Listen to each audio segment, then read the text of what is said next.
Abbott, what time is it? It's time for the Abbott and Costello Show. We're on the air for ABC here in Hollywood. Well, what are we waiting for? Let's go with the Abbott and Costello Show.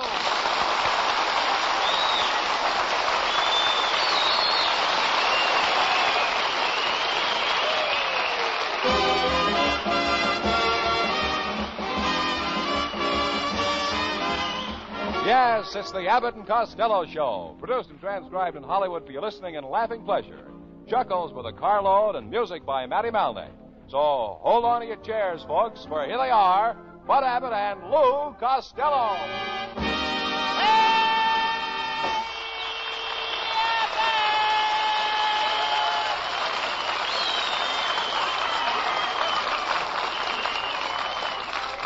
All right, stop that racket. Where have you been all afternoon? Where have I been all afternoon? Yeah. I took a tour of the movie stars' homes. I passed Gregory Peck's house and said, gee, I'd like to have his Cadillac. Then I passed Clark Cable's house and I said, gee, I'd like to have his yacht. Then I passed Harry James' house and I said... Yes? What would I do with his trumpet?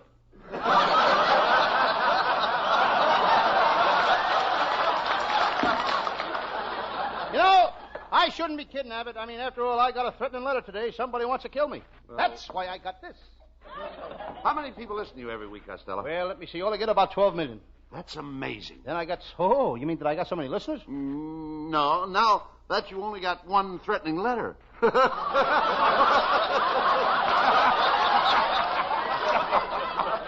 Show me where it says that in the script. Show me where it says that in the script. Well, never mind. What are you going to do about the letter? Oh, that's your line. Excuse me. Never mind. What are you going to do about the letter? That's where I heard it. Yeah, that's right. Well, what are you going to do about the letter, Lou? Well, the person that sent me that letter, he may be in the audience tonight. I'm going to search everybody out there. I'm going to start with that blonde in the front row. No. Don't be silly, Costello. A beautiful girl like that wouldn't be carrying a gun. You look for what you like, and I'll look for what I like.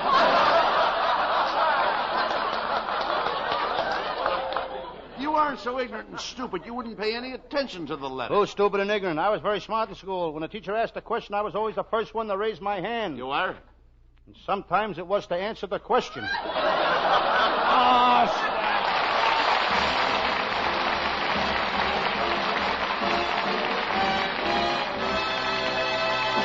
Hey, wait a minute, boys. Here's a serious-looking fella trying to get a word in edgewise. Let's see what he has to say.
Stop that yelling. Come over here. What have you been doing in that telephone booth all afternoon? Well, I'm giving a big party tomorrow night. It's New Year's Eve, you know, and I've just got to get Earl Flynn and Hetty Lamar as my guest of honor. Why do you have to have Earl Flynn and Hetty Lamar? Well, you see, Abbott, this year New Year's Eve comes on Friday night. Friday night. And I can't serve any meat, so I thought it would be kind of nice to have Flynn and Hetty. Well,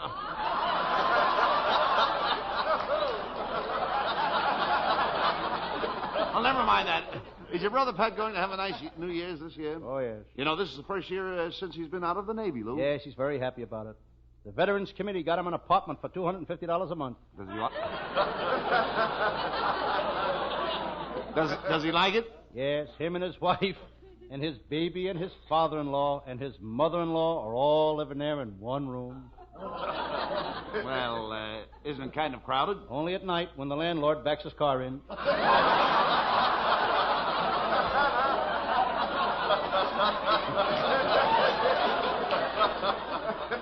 You mean that Pat is living in a garage and paying $250 a month? That's ridiculous. I bet I could rent that same garage for $50 a month. Yeah, but you ain't a veteran. You can say that again. Why should I say that again? It didn't get a laugh the first time. Costello, I don't know why I even talked to you. Why don't you pack up your things and go where all other morons go? That's silly, Abbott. What would I do in Washington?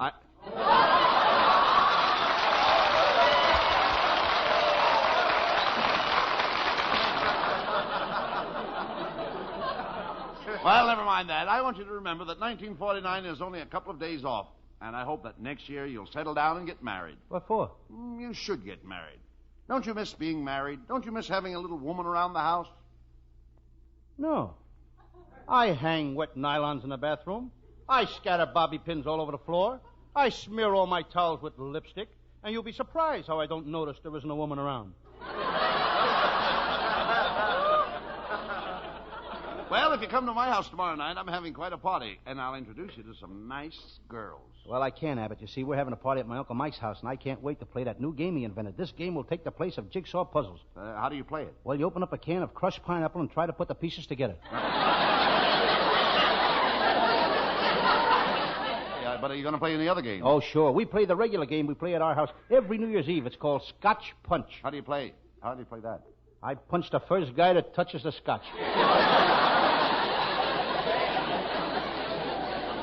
Will your Uncle Mike be at the party? I don't think so, Abbott. He's in jail for reckless driving. You know, the sheriff won't let him out. He won't? No. Well, if the sheriff won't let him out, you know the mayor, the Vita. You know him, Mayor don't you? DeVita? Yeah. Oh, sure I know. Well, why don't you call him? Maybe he could swing it. You must know somebody that can swing it. I think I'll call Carmen Miranda. Carmen Miranda. She don't even know the sheriff. I know, but brother, can she swing it?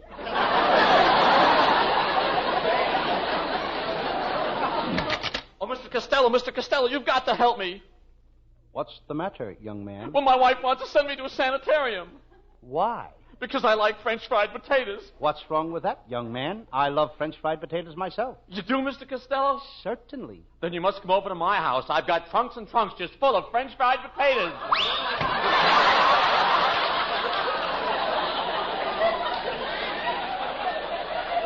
You know, Abbott, he looks familiar to me. I think I saw him at the $2 win at the Bank of America.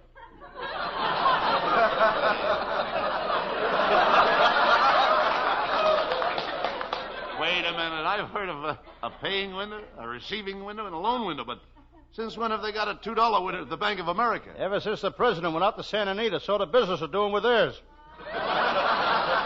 You ought to go out to the racetrack, Abbott. It runs like a machine. A machine? Yeah, vacuum cleaner. The only place in the world where the windows clean the people.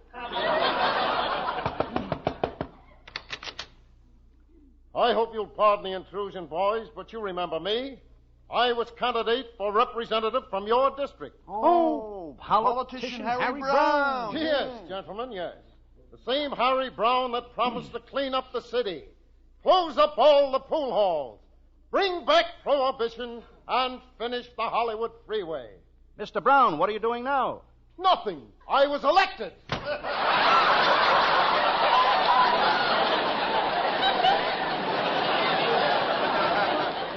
By the way, Costello, I want to thank you for inviting my wife and sister, Babe, to the Rose Bowl with you next New Year's Day. But I still can't understand why you invited them. Very simple, Abbott. Both your wife and your sister, Babe, have peroxide blonde hair. What's that got to do with it? Well, they're all out of tickets, and I figured I'd better bring my own bleachers. Well,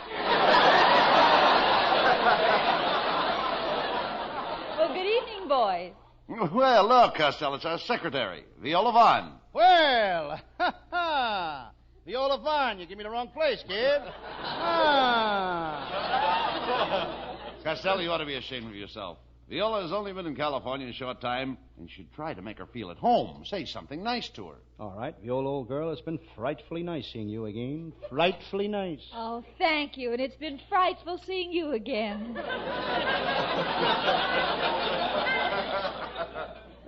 Quiet, Costello. Let me handle it. Viola, you look très charmante tonight. Oui, oui, and ooh la la. Do you speak French? Oh, I get around. Listen to this. Chevrolet Coupe, Griffith Park. No. Costello. That wouldn't get you very far in France. Yeah, I do pretty good with Glendale, oh.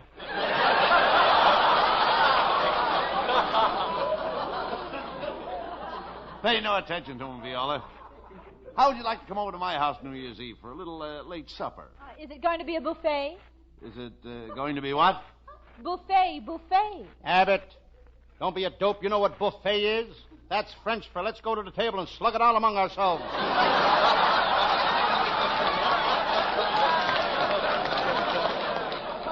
On second thought, Costello, I don't think I want you at my house on New Year's Eve. Your table manners are atrocious. Oh, Mr. Abbott, let him come over to our house. Costello, you just watch me. I have perfect table manners. Well, is that so?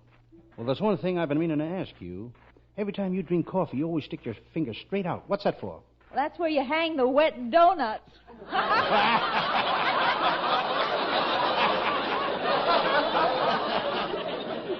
Viola, that was very, very funny, and all I can say to you is what the skunk would say to his brother. What did the skunk...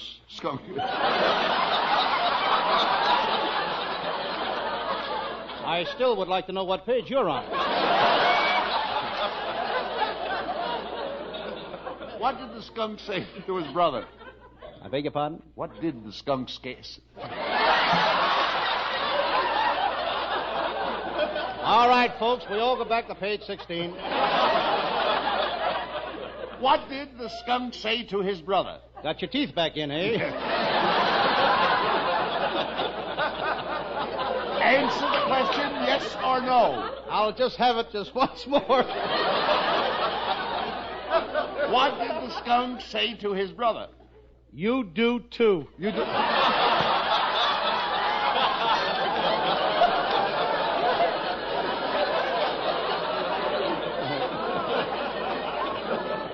Oh, now, please, don't get mad, Costello. Well, get mad. I'm happy. Continue.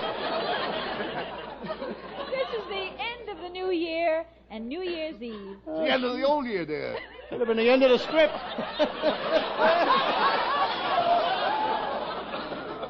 What did you say, honey? This is the end of the old year and New Year's Eve. Now I'm going to give you the hottest, burning, sizzlingest kiss you've ever had. You are? Yes. Attention, New York and Chicago. Stay tuned in. This may be just what you need to melt the snow off your streets.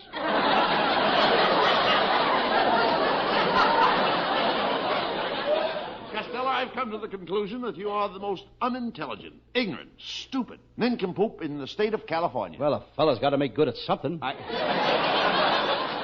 I still like that skunk-a-hunka line of yours. Viola, we're starting a new year in a few days, and I'd like you to stay with us as our secretary. You like the job, don't you?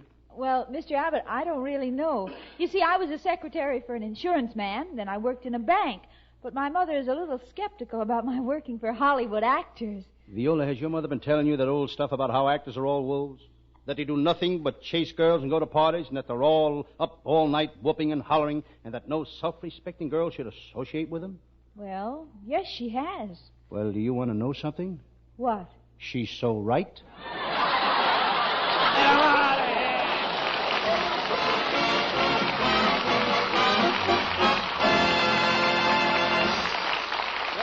Break it up, men, but it's time to change the subject for just about 60 seconds.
Ladies and gentlemen, all over the world, let's end this year on a good note. Here's Howell Winters singing with Matty Malnick's orchestra.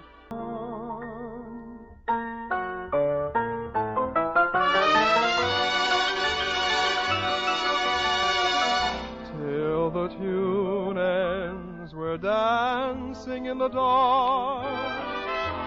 I have you, love, and we can face the music together. Dancing in the dark.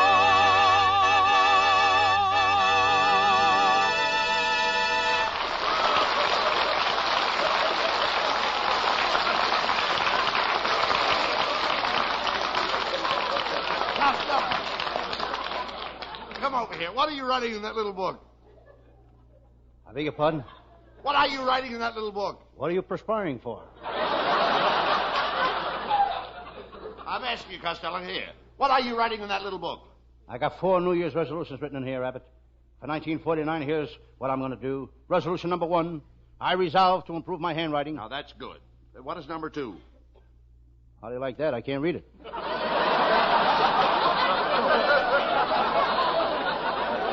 Well, skip it. What's number 3? Love thy neighbor. And number 4? Move next door to Hedy Lamarr.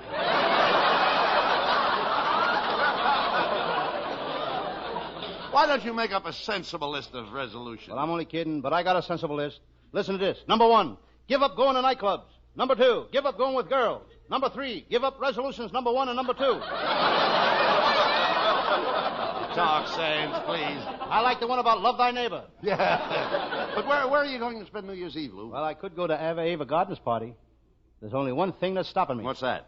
She didn't invite me. That shows you how popular you are with the girls. Personally, I don't care about girls. You don't, huh? Just so I'm popular with my Sam Shovel detective fans. The listeners love me, Abbott. Just listen to this note I got today. Dear Lou Costello, a Sam Shovel private detective, you are wonderful. You kill me. If you ain't the funniest guy on the radio, I'm a monkey's uncle. I'm coming to the studio tonight. Mr. Costello, there's someone here to see you. Show the man in. It's no man, just a monkey with his uncle.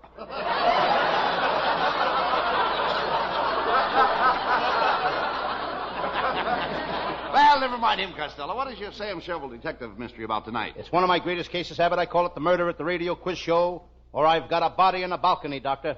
Oh, that sounds like a dandy. Let's do it. Right. We'll do it.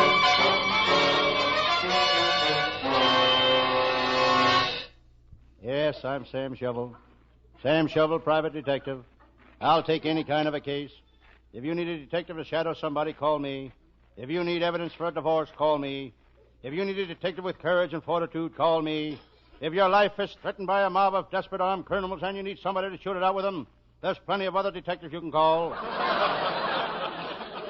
As I sit here at my desk, I decide to read. I pick up my newspaper.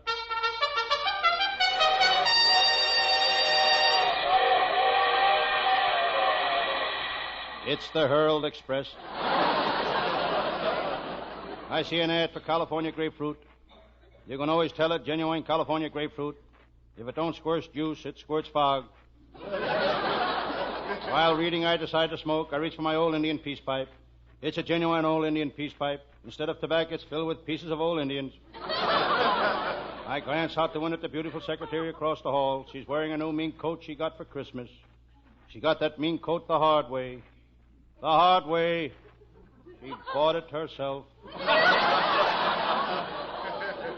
I hear a strange sound coming from the dentist's office next door. Molars, right face, bicuspids, squads left. He's drilling somebody's teeth. My ceiling just cracked. A piece of plaster fell on my desk. There's something written on the plaster. It's as wide as a chicken crossed the street. It's corn plaster. My ceiling is full of old cracks. So are my writers. On my wall, I notice a picture of Trigger Finger Tessie. What a girl. She shot from the hip and she could hit anything. Then one day she bought a gun. But she threw it away. She found out she could hit more people with her hip. Tessie was a gun moll. Every time she started to pull a job, I cooked her goose. In Cleveland, I cooked her goose. In Boston, I cooked her goose. In Albany, I cooked her goose. And one day, she asked me to marry her. She said, Sam, nobody can cook a goose like you. I gave her a job as my secretary, but she never could get any work done. In the office, she was a bottleneck. Every time I opened a bottle, she'd want a neck. Well, here I am all alone, and it's New Year's Eve. I look out at the window at the crowds in the street. What a racket. Everybody's celebrating. Half the men have noisemakers. The other half left their wives home. In the crowd, I see my pal, Lieutenant Abbott of the Homicide Squad. Abbott is a shrewd cop, but he's very tight with money. He gave his wife a bottle of perfume for Christmas. The perfume was so cheap that when she put on her fur coat, 2 moths flew out, holding her nose. Lieutenant Abbott is a drinking man. And how?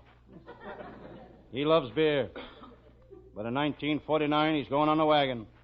Not because he wants to quit drinking, but he figures if he goes on a wagon, he'll have to be that much closer to the beer. Suddenly, my office door opened. Hello, Sam Shovel. Happy New Year. Where have you been? I haven't seen you all week. I've been helping out with the Christmas rush at Nancy's department store. They fired me. I made a mistake. I took a sign-off address and put it on a bathtub. What did the sign say? How would you like to see your girl in this for $1.98?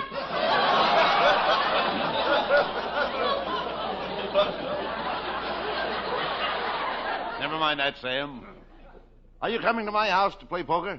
None of your wife is going to play. What's the matter with my wife? She's a great poker player. My wife has a real poker face. Every time I see her, I want a poker face. What a New Year's Eve. The police department is going nuts with the traffic problem. I wonder how Officer McShane is doing on Hollywood and Vine. Officer McShane is now at Sunset and Figueroa. Who moved him away down there? Brand new red Hudson going 90 miles an hour. Forget about that. Are you going to a nightclub to celebrate New Year's Eve? Not me, Lieutenant Abbott. It's too expensive. I went to a Hollywood nightclub Saturday night. Ringside tables were $50. The last row was $25. Cost $5 way back at the bar. I paid 50 cents. Could you see the show? Yes, I did. But it was very annoying. All night long, some guy kept brushing me off with a whisk broom.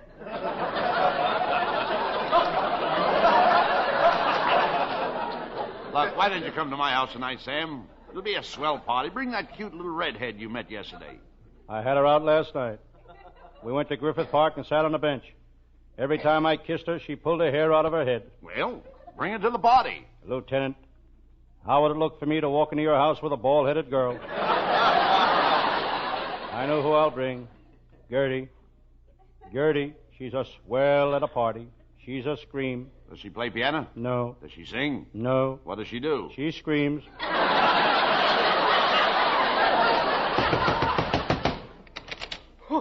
Where's Sam Shovel? Where's Sam Shovel, the great detective? I gotta see Sam Shovel. Oh, please, calm down, sir. What's the matter? Please. Is there something on your mind? There must be something on his mind. There's nothing on his head.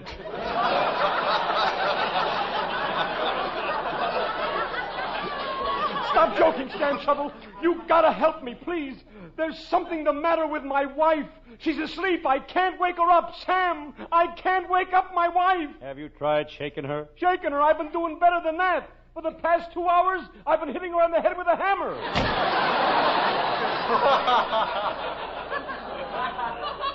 Sam, it's New Year's Eve.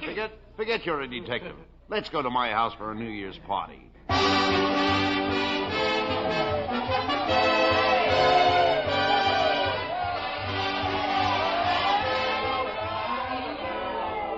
Well, Sam, how are you enjoying the party? Fine. Attention, everybody. We're going to play games. Now, everybody's got to get up and do something to entertain. Hey, let Sam Shovel get up first. Hey, Sam Shovel, come on. Friends.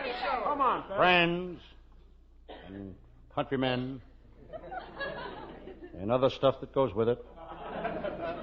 I'll do the best I can to entertain you. But remember, I'm just a private detective. I'm not an entertainer. You can say that again. Who's that, Lieutenant? The president of ABC. I had to invite him. As I said before, friends, I'll do my best to entertain you. How would you like to see some of my famous magic tricks? Okay, Sam. Okay, now, Lieutenant Abbott, may I borrow your handkerchief? Thank you. Now, Mr. President of ABC, may I borrow your watch? Okay, here. But be careful with it. My wife gave it to me for Christmas. Good. Now watch me carefully. First, I wrap the watch in the handkerchief. I tie 4 knots in the handkerchief. Now I place it on the floor and jump up and down on it like this.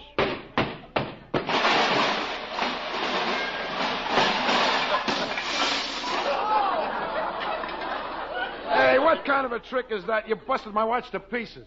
Yes, but I want you to notice there's not one wrinkle in the handkerchief. Get him out of here!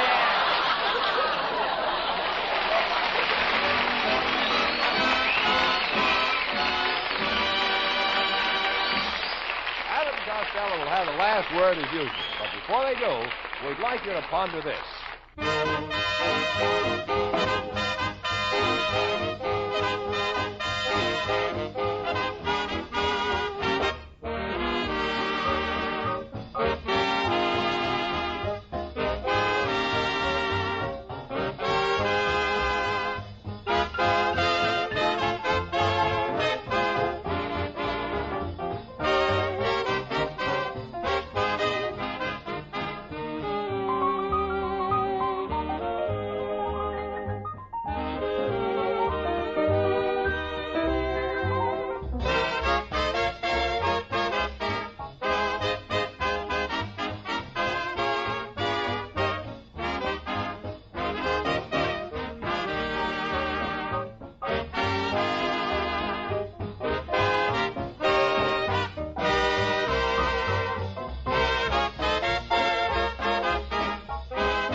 Well, Costello, the next show we do will be next year. Yes, folks, and I'd like to wish all of our listeners health, wealth, and prosperity in 1949. And that goes for all the folks that work for us. Matty Malnick and his fine crew of musicians and our vocalist, Hal Winters. And don't forget Viola Vaughn and our writing staff, which is headed by Eddie Foreman with Paul Conlon, Pat Costello, Martin Ragaway, and Len Stern. And our producer, Charles Vanda. Good night, folks. Good night, everybody, and Happy New Year to everybody in Patterson, New Jersey, and all over the world. Happy New Year, Mother, and everybody. Listen each Thursday night at this time for another great Abbott and Costello show, produced and transcribed in Hollywood. Be sure to stay tuned for the outstanding entertainment which follows throughout the evening on this ABC station.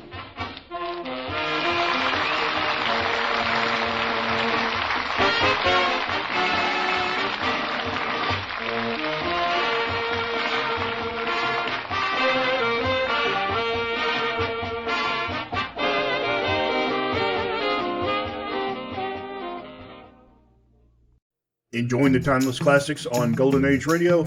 If you're loving the nostalgia and captivating stories, consider supporting our channel with a tip. Your generosity helps us continue bringing you the best of vintage radio entertainment. Simply click on the link in the description. Thank you for being part of our community. Lost in Brazil invites you on an unforgettable journey where every moment is an adventure waiting to be discovered. Join us as we uncover the soul of Brazil, one incredible experience at a time. Click on the link in the description and embark on the ultimate Brazilian odyssey. You have been listening to Golden Age Radio, rumble.com/C/GAR, brought to you by G3PL.com. Don't forget to subscribe for more videos.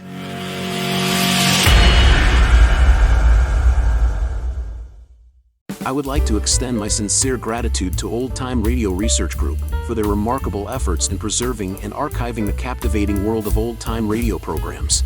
Their dedication to safeguarding these precious audio gems ensures that future generations can relish the enchanting stories, music, and entertainment of the past.